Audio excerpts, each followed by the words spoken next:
There's a guy walking around now, traveling around the world. His name is Fried. Have you heard of him? Friedman, Manis Friedman. He's a famous speaker. Someone sent me in some quotations of things that he says. He says there's no schar v'einish. Today, because of how long the Golus has gone on, there isn't a Jew in the world who deserves punishment, no matter what he does. He says the Rebbeinu Shalom is angry at himself for making people do averos. Have you such a thing? After giving us a Yetzer Hara, after creating sins, he is going to punish us if we do a sin? That sounds like a monster. Rebbeinu gets angry at himself. First of all, he gets angry. Secondly, he's angry at himself, and he calls people to do averos. All these are distortions of things that he learned in Kabbalah. He's a Lubavitcher.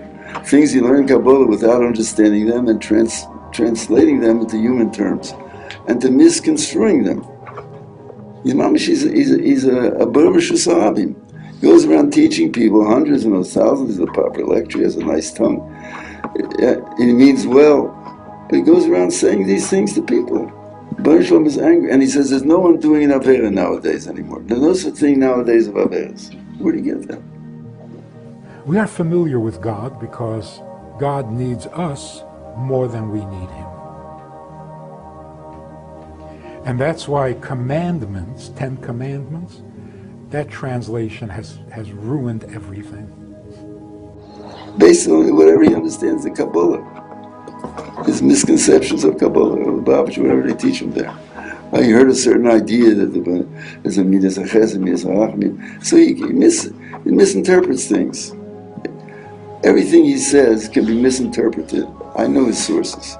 Misinterpretations of all of them. But he's an Amoritz.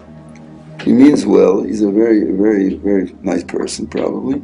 Means well. He speaks well. He loves people. But to teach people that there's no averos anymore, he's shrekov. It's apikusis. There's no averos. What about the whole time that it tells about Yom Shema Tishma Mitzvah? He doesn't say Kriat Shema every day. He says there's no schar v'einish nowadays. Christians are afraid of hell.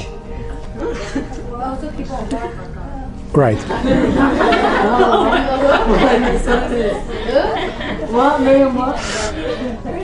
It's a Borough Park thing.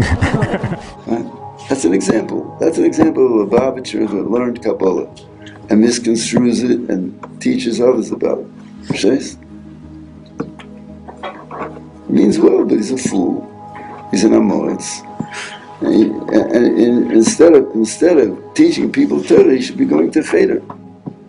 That's one example. I hope this is on tape because it should be before. As soon as you say God has commandments, he's no longer friendly. He's not the one who's needy.